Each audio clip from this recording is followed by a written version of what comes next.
ಎಲ್ಲರಿಗೂ ಹಳ್ಳಿ ಸೊಗಡಿನ ಅಡುಗೆ ಮನೆಗೆ ಸ್ವಾಗತ. ಇವತ್ತು ನಾವು ಚಿಲುಕಿಸಿದ ಅವರೆಬೇಳೆ ವಡೆ ಮಾಡ್ತಿದ್ದೀವಿ. ಅದಕ್ಕೆ ಏನೇನು ಬೇಕು ಅಂದರೆ ಚಿಲುಕಿಸಿದ ಅವರೆಬೇಳೆ, ಕಡಲೆ ಹಿಟ್ಟು, ಕೊತ್ತಂಬರಿ ಸೊಪ್ಪು, ರುಚಿಗೆ ತಕ್ಕಷ್ಟು ಉಪ್ಪು, ಈರುಳ್ಳಿ, ಹಸಿಮೆಣಸಿನ್ಕಾಯಿ, ಸಬ್ಸಿಗೆ ಸೊಪ್ಪು, ಕರಿಯಲು ಎಣ್ಣೆ. ಮೊದಲು ಒಲೆ ಮೇಲೆ ಒಂದು ಬಾಣಲಿ ಬಿಟ್ಟು ಅದಕ್ಕೆ ಎಣ್ಣೆ ಹಾಕೋಣ. ಈಗ ಎಣ್ಣೆ ಕಾಯೋದ್ರೊಳಗಡೆ ನಾವು ವಡೆಗೆ ಎಲ್ಲ ರೆಡಿ ಮಾಡ್ಕೊಳ್ಳೋಣ. ಈಗ ವಡೆಗೆಲ್ಲ ರೆಡಿ ಮಾಡ್ಕೊಳ್ಳೋಣ. ಮೊದಲು ಒಂದು ಪಾತ್ರೆಗೆ ಕಡಲೆ ಹಿಟ್ಟು, ಸಣ್ಣದಾಗಿ ಕಟ್ ಮಾಡಿರೋಂಥ ಈರುಳ್ಳಿ ನೋಡಿ, ಹಿಂಗೆ ಸಣ್ಣದಾಗಿ ಕಟ್ ಮಾಡಬೇಕು ಈರುಳ್ಳಿನ. ಈಗ ಚಿಕ್ಕದಾಗಿ ಕಟ್ ಮಾಡಿರೋಂಥ ಹಸಿಮೆಣ್ಸಿನ್ಕಾಯಿ ಹಾಕೊಳ್ಳೋಣ. ನಮಗೆ ಖಾರಕ್ಕೆ ಎಷ್ಟು ಬೇಕು ಅಷ್ಟು ಹಾಕೊಳ್ಳೋಣ. ನಾನು 2 ಮೆಣಸಿನ್ಕಾಯಿ ಹಾಕೊತಿದ್ದೀನಿ. ಇವಾಗ ಸ್ವಲ್ಪ ಕೊತ್ತಂಬರಿ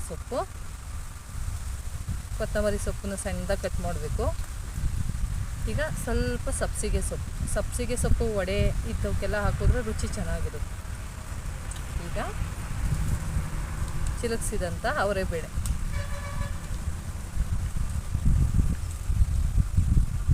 ಈಗ ರುಚಿಗೆ ತಕ್ಕಷ್ಟು ಉಪ್ಪು, ನಮಗೆ ಎಷ್ಟು ಬೇಕೋ ಅಷ್ಟು ಉಪ್ಪು ಹಾಕೋಬೇಕು. ಇದನ್ನೆಲ್ಲ ಕಲಿಸ್ಕೊಂಡು ಹಿಂಗಿದನ್ನು ಕಲಿಸ್ಕೋಬೇಕು. ಕಲಿಸ್ಕೊಂಡ್ಮೇಲೆ ಇದಕ್ಕೆ ಸ್ವಲ್ಪ ನೀರು, ಎಷ್ಟು ನೀರು ಬೇಕು ಈ ವಡೆ ನಮಗೆ ತೊಟ್ಟ ಹದದಲ್ಲೂ ಆಗಬೇಕು. ಅದಕ್ಕೆ ನೀರು ಹಾಕ್ಕೊಂಡು ಎಷ್ಟು ನೀರು ಬೇಕು ಅಷ್ಟನ್ನ ಹಾಕ್ಕೊಂಡು ಮಿತ್ಕೋಬೇಕು. ಫಸ್ಟು ಸ್ವಲ್ಪ ಗಟ್ಟಿ ಇದೆ, ಸ್ವಲ್ಪ ನೀರು ಹಾಕೋಬೇಕು. ತುಂಬ ನೀರು ಹಾಕ್ಕೊಂಡ್ರೆ ವಡೆ ತೊಟ್ಟಕ್ಕೆ ಬರೋಲ್ಲ. ನಮಗೆ ಹದವಾಗಿ ನೋಡಿ ನೀರು ಹಾಕ್ಕೋಬೇಕು. ಈಗ ನೋಡಿ, ಈ ಹದದಲ್ಲಿ ಇರಬೇಕು ವಡೆ ತೊಟ್ಟಕ್ಕೆ. ಈಗ ಸ್ವಲ್ಪ ಇದಕ್ಕೆ ಬೆಂದಿರೋ ಎಣ್ಣೆ ಹಾಕ್ಕೋಬೇಕು. ಸ್ವಲ್ಪ ಬಿಸಿ ಮಾಡಿರೋ ಎಣ್ಣೆನ ಹಾಕ್ಕೋಬೇಕು. ಬಿಸಿ ಮಾಡಿರೋ ಎಣ್ಣೆ ಸ್ವಲ್ಪ ಹಾಕ್ಕೊಂಡು ಇದನ್ನು ಮೆತ್ಕೋಬೇಕು. ಈಗ ಎಣ್ಣೆ ಕಾಯ್ದಿದೆ, ಅದಕ್ಕೆ ವಡೆಗಳ ಈ ರೀತಿ ಮಾಡಿಕೊಂಡು ನೋಡಿ, ಈ ರೀತಿ ಮಾಡಿಕೊಂಡು ಎಣ್ಣೆಗೆ ಹಾಕಬೇಕು.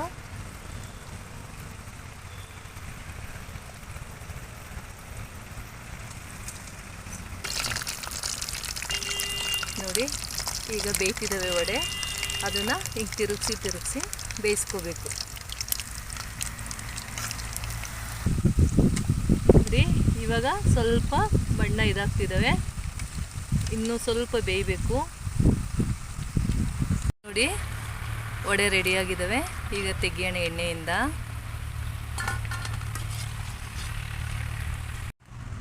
ಈಗ ಬಿಸಿಯಾದ ಅವರೆಬೇಳೆ ವಡೆ ರೆಡಿಯಾಗಿದೆ. ವಿಡಿಯೋ ನೋಡಿದ್ದಕ್ಕಾಗಿ ಧನ್ಯವಾದಗಳು. ಸಬ್ಸ್ಕ್ರೈಬ್ ಮಾಡಿ, ಲೈಕ್ ಮಾಡಿ, ಶೇರ್ ಮಾಡಿ.